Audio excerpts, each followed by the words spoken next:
Hello, this is Joshua Mack from Cornerstone Bible Church, and we're talking marriage and family. I've spent time with a lot of couples over the years, and I have noticed that most people that get married have at least one thing in common. Couples obviously are all very different. Some are coming from rich backgrounds, others poor.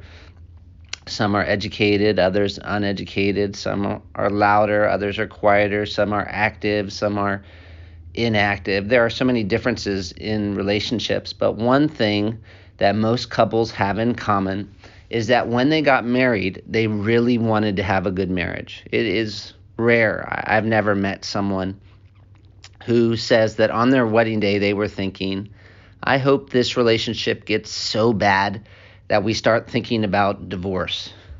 When they're looking into each other's eyes on their wedding day, they aren't thinking, wow, this is really going to turn out terrible. Most of the time they're thinking, this is amazing. I love this person more than I could possibly love anyone else. And yet so often you meet them years later and it's not like that. And you're wondering, how did something that was so good turn out so bad? That's a good question because according to the Bible, marriage doesn't have to be a bad thing. Many people are cynical about marriage, but God isn't. Marriage is God's idea. And when God designed marriage, he wasn't thinking, how can I make life really difficult for people? This is what I'll do. I'll give them marriage. No, marriage is supposed to be a demonstration of God's grace, and it really is. And to help us enjoy marriage, God even stooped down to show us how it's supposed to work. He gave us a blueprint. You know what a blueprint is, of course. When someone goes to construct a building, they don't just all of a sudden show up and start building. Usually, someone has to design the building and make a plan for how they're going to build it. And we call those plans blueprints. And the blueprints tell the workers what they're supposed to do and what the building's supposed to look like. And in the Bible, God gives his blueprint for marriage. And so when someone gets married, they are making a commitment. They're entering into a covenant. They're committing to something. R.C. Sproul said, the heart of the institution of marriage is the reality of commitment. The issue in a marriage ceremony is focused on one basic question. Can I trust your word? Now, what are you promising? What are you committing to? You're committing to God's blueprint. We can get into the specifics of that, and we will, but generally, to have a good marriage, God's kind of marriage, what's happening on your wedding day is you are promising God and each other to follow God's plan, not your own, nor anyone else's for marriage. And I bring that up because, honestly, most problems in marriage come down to the fact that either people don't know or they're not committed to keeping that covenant. They aren't actually following God's plan for marriage or blueprint for marriage. They've come up with their own plan instead. Again, R.C. Sproul said, in every single marriage that ends in disaster, some stupid decisions were made with respect to God's regulations. If God's regulations were followed scrupulously, there would not only be no divorce, there would be no unhappy marriages. So when we're having problems in our marriages, it makes sense then to go back to God's blueprint. How are we failing to keep these promises that we made to one another on our wedding day? Or if we didn't know what those promises were on our wedding day, how are we failing to follow God's plan for our marriage? And in order to help you do that, evaluate whether or not you're following God's plan for your marriage, God's basic blueprint, I want us to think a little bit about what that blueprint is and specifically talk about the purposes of marriage. Now, this is going to take a while because there are a number of different purposes in the Bible for marriage. But we're going to begin with companionship. I think one problem in marriage is that people think it's only for companionship. But at the same time, it is for companionship. It is for companionship. It's for friendship. When God brought the first man his spouse, someone said. He brought him not just a lover, but the friend his heart had been seeking. Tim Keller has written, what Adam needed in the garden was not just a sexual partner, but a companion, bone of his bones and flesh of his flesh.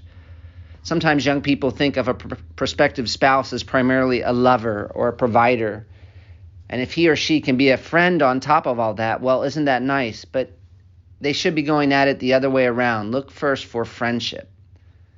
Proverbs 2 talks about one's spouse as a special confidant or best friend. So we have to evaluate the state of our friendship. This is one of God's purposes for marriage. If we go back to God's blueprint, why did he make marriage? One of the purposes of marriage is companionship. How are we doing? How are you doing?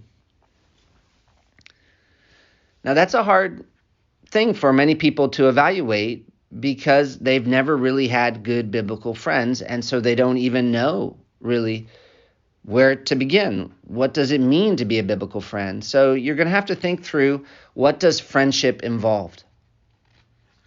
Let me give you a couple words to help you think about whether or not you're being a friend to your spouse and how you can improve. A couple words and a couple questions. And the first word is commitment. Friendship takes work. Another word for committed is devoted. And so if you're going to be a good friend to your spouse, it needs to be a priority. Your spouse needs to be a priority, and friendship needs to be a priority, not just when you feel like being a friend to them, not just when it's easy to be a friend to them, not just when you have time to be a friend to them. You need to be committed to pursuing them as your best friend when it's easy and when it's hard. And so you should stop and ask yourself, does the other person know that they are a priority to me? Specifically, that our friendship is a priority. Do they know that they can count on me pursuing them and pursuing them as a friend? If so, how do they know that? What is it that you do that demonstrates your commitment to being their companion? Commitment. Love is another word, obviously, but not just love, growing love for the other person. 1 Thessalonians chapter 3, Paul prays for the church that the Lord might make you increase and abound in love. And if we're to do that for other people in the church, certainly we should be doing that for our spouse. It's not supposed to be that you get married really in love and then over the years it sort of decreases the love you have for your spouse. No, it should be the other way around. You start loving the other person, committing to love the other person. You don't even really fully know them or what that means, but over the years, your love for them grows and grows and grows. And this is part of what I love about marriage, actually. Part of what I love about God's plan is that over the years, you come to know this person so much better than you ever could have imagined, and you understand how to love them better. This is like your person, and you can grow in loving them. And so you need to ask, is there more affection in your heart for your spouse than last year? Are you getting better at loving your spouse? In what ways are you getting better at loving your spouse? If I sat down and asked them, is your spouse getting better at loving you, what would they say? Commitment, love, acceptance. Accepting the other person without being judgmental or condemnatory.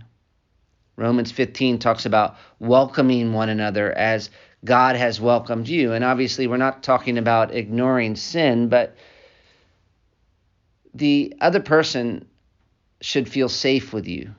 Friends feel safe with one another. It's hard to change without being open, and it's hard to be open if the person who's supposed to be your friend is constantly attacking you when you bring sin out. And so you might look at the relationship you have with your spouse. Is the other person slow to share their problems with you? If they're slow to share their problems with you, you might ask, why? Is it because I'm a difficult person to share problems with? Are you open with one another? about your weaknesses, not just your strengths? Are you afraid to let the other person know what's going on in your heart? Why? Commitment, love, acceptance, honor. A good friend has a sincere desire to meet the needs of the other person and a willingness to put the other person's needs above their own. Philippians chapter 2 tells us to consider another person's interests as more important than our own. In the Christian life, we're saved by Christ's death and resurrection. But Christ's death and resurrection is not only how we're saved, it's also a pattern for how we are to live, in a sense. He who seeks to save his life will lose it, but he who loses his life for my sake will find it. And so on a day-to-day basis, we are to deny ourselves and pick up our cross and follow Jesus. And part of picking up our cross and following Jesus is being the kind of friend to our spouse that says, hey, it's not just about what do I want to do, what do I like, but how can I die to myself so that you can enjoy what you enjoy? Just to make this practical, when was the last time you did something your spouse wanted to, but you didn't? And what was your attitude like as you were doing so? Is it possible for you to enjoy something that you don't think is enjoyable just because somebody else enjoys it? Patience, love, priority, commitment, acceptance, patience. A good friend patiently allows the other person to make mistakes without becoming angry or allowing those mistakes to damage the relationship. Love is patient. How do you respond when your spouse disappoints you? Be honest. It's funny, some of us we look patient with other people outside the home, but in the home, we're so impatient.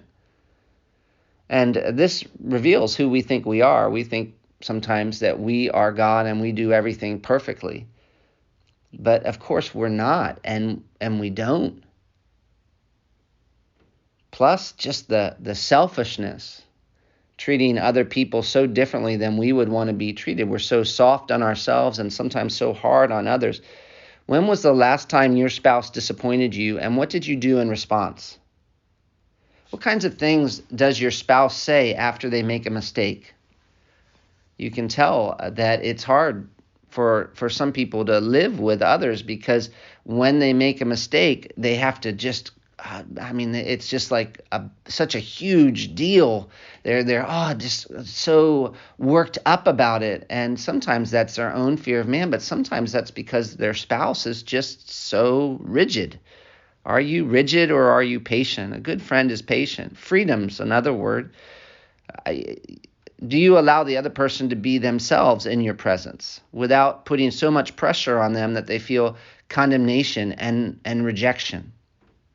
Romans 14 and 15 talks about the church and how there were going to be different opinions in the church about some things that were not just absolutely black and white. And Paul says you need to welcome one another. It's not that you have to make the other person think in these areas that are outside the Bible exactly like you do, but instead allow them to be them and you to be you and be united. And so the goal in marriage is not to make the other person just like you.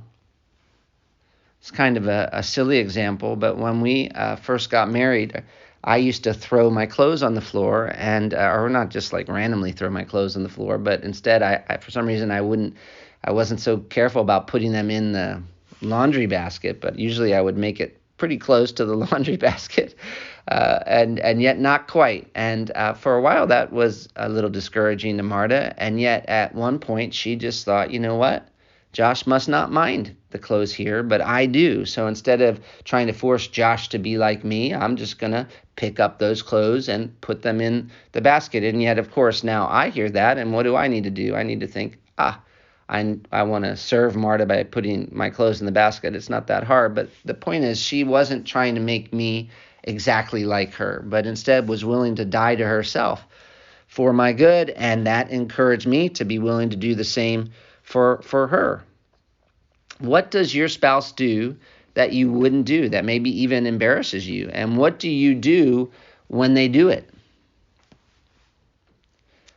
Commitment, patience, honor, freedom, peace, being a peacemaker. A good friend is a peacemaker and seeks to do whatever they can do legitimately to avoid tension and conflict in the relationship. Romans talks about living in harmony. And of course, you can make conversations, you know this, you can make conversations either harder or easier. And some people have a way of making some people have a way, let me say it like this, some people have a way of making easy conversations difficult, and other people have a way of making difficult conversations easier. Which are you? And which are you with your spouse, the person you're supposed to be closest friends with? And it comes down to things like even the way you look while they're talking, the words you use, whether you are affirming, whether you overtalk as they share, whether you are able to recognize that this might be a difficult conversation for them. What kinds of things do you do to make it easy to have discussions about difficult issues? Peace, unity. Here, Paul, even in the church, in 1 Corinthians chapter 1, 10 and 11, talks about us being of the same mind. And in a marriage, even in more so, friends, in marriage, we should not be the kind of friends who live two separate lives and see each other every once in a while. But instead, this is an opportunity for us. We are one. And so we have the opportunity to live as one and to demonstrate this just stunning unity. Do you live two separate lives? Or maybe to put it more positively, what is your dream as a couple to do together for Christ? Honesty. Being fully honest with one another. Friends are appropriately honest. They are trustworthy. They are truthful. They are dependable. Is there anything you lie to your spouse about? Obviously, the book of Proverbs also talks about being a fool, and a fool just says whatever's on his mind. And yet, at the same time, we need to be honest. And so, is there anything you keep from your spouse? It's hard to have a good friendship with someone who is deceiving you. Confession. Confession's another word. Good friends confess well. You're going to sin. So how do you deal with it? A good friend quickly seeks reconciliation whenever they've hurt the other person, and they ask for forgiveness. So what does it look like for you when you ask for forgiveness? What do you say? Some people just say, "I'm sorry." But I'm sorry is different than asking for forgiveness. I'm sorry is more like, it's good. I feel sad, really, that this happened. But when someone says, "I'm sorry," what do you usually say? You say, "It's okay." And if you sinned against your spouse, it's actually not okay. It's wrong. It's sin. And so when you sin, you should say, "Please forgive me. I have sinned." Some people don't even go so far as to say, "I'm sorry." They just ignore it and hope the other person gets over it. They blame. What about you? Describe what happened the last time that you asked for forgiveness. Can you remember? Why if you can't remember, why can't you remember? It's because you haven't had much conflict lately, or haven't deliberately sinned against your wife in a long time, or is it just because you haven't actually asked for forgiveness? Encouragement's another word. Good friends encourage. They actively try to build the other person up spiritually. That's what I mean by encouragement, giving another person courage to obey Christ. How do you help your spouse grow spiritually? There's a lot of different ways you could do that. One would be devotions together. Another would be just time talking about Jesus. It's hard to help someone else grow spiritually if you're not growing spiritually. And so if you pursue your own growth, you're not just pursuing spiritual growth for yourself, you're pursuing spiritual growth so that you might share it with the people in your home. If you don't talk to one another about Christ, why is it? Why is that uncomfortable? Why is that strange? Is it because you have nothing to say, or is it because you're fearing what the other person would think? If you're not talking to each other about Jesus on a regular basis, you're not really being good friends. Forgiveness. Obviously, a good friend confesses sin, but also a good friend is willing to forgive the other person when the other person sins against them. And you want to be the kind of person who makes it easy for others to confess their sin. How do you respond when your spouse sins against you? How do you respond when they confess their sin? Are you the kind of person who just wants to beat them down after they confess? They come and they say, you know what? I have sinned against you. And you say, yeah, you need to know how terrible it was. You've really sinned. And they say, please forgive me. And they're like, yeah, you're really bad. I can't believe you did that. Or are you the kind of person who just, like the father who runs to the prodigal son, and even as the prodigal son is confessing his sin, it's almost as if the father's saying, hey, let's have a party. Rebuke. Good friends rebuke one another in appropriate ways. There's a gentleness to their rebuke or their correction, but there's rebuke. Sometimes where people are really having problems in their marriages and they're really discouraged about something, and they share it with a lot of other people, but they never share it with their spouse. And if you don't share it with your spouse, why? Is it because you're not sure it's sin, what they're doing? Okay. Well, think that through, of course. Is it because you're trying to be patient?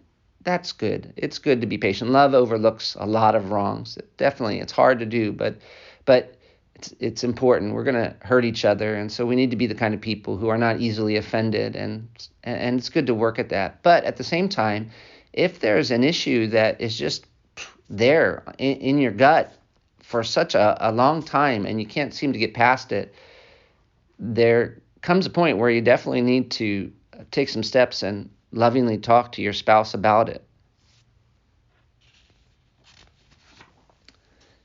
Concern, another word. We're almost done here, but a good friend makes it a habit of meeting as many of the other person's needs as they possibly can. A good friend notices.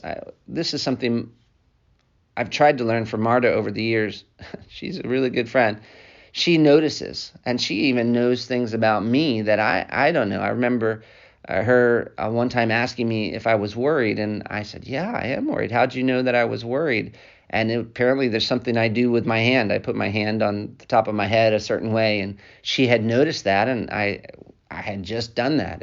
I had never known that about myself, and yet once she said it, I was like, wow, that is true. That's exactly what I do. And she has made it a habit to notice. On the other hand, so often I don't notice. I don't notice. And I'm just kind of passively going through life being a nice guy and yet not that nice, not that kind, not that good a friend, because I'm not noticing what upsets her or what she enjoys as well as I should. And so one of the ways I've had to grow as a friend is just this, noticing. What does your spouse enjoy? What makes them happy? When was the last time you did something special for your spouse that you knew was special because you knew them? Sympathy. A good friend understands the hardships another person experiences and feels alongside of them. Is there anything your spouse struggles with that you, just because they struggle with it, you struggle with it? What do you do when your spouse is sad? Some of us are in such a hurry. We're kind of like, hey, get over it, get over it, get over it. Instead of actually trying to rejoice when they rejoice and weep when they weep. Good friends comfort other people when they are experiencing sorrow. They don't just minimize the other person's sorrow. How does your spouse like to be comforted when they're sad? They don't just comfort. Good friends challenge. A good friend is the kind of person who you're around them and you want to be holier. And one of the ways really good friends help us be challenged to pursue holiness is not just what they say, but how they live, their lifestyle. There's so much I've learned from Marta over the years. I can't imagine who I would be apart from the friendship that God's given me with her. And so much of it's just been her life. Are you living the kind of life that is a challenge to your spouse? Pray. A good friend prays. Paul did this all the time, right? For people he barely even knew, right? And so we should even be those kinds of friends, more so to our spouse. When was the last time you just prayed for your spouse? Warmth. A good friend is warm, makes the other person feel comfortable, and the other person knows that they are enjoyed by you. When you haven't seen your spouse all day, what do you do when you greet each other for the first time normally? I love coming home because it's just everybody notices. They notice because Marta's set the example. When I come home, I actually have to kind of think about, did I go to the bathroom before I leave the office? Because I know when I get home, there's going to be so many hugs, it takes me a while. And that's because Marta has made a warm home, and good friends are warm. Sharing, partnering, communication. Man, we could go on and on. Listening, patient. A good friend patiently listens. Would your spouse say you're a good listener? Would your spouse say you enjoy hearing them talk? Faithfulness, the kind of person who is there when the other person is suffering, who doesn't just say, "Well, I'm busy." There are some friends you put everything down for, and certainly that your spouse should be that friend. Protection. A good friend is the kind of person who, when you're attacked, they're with you.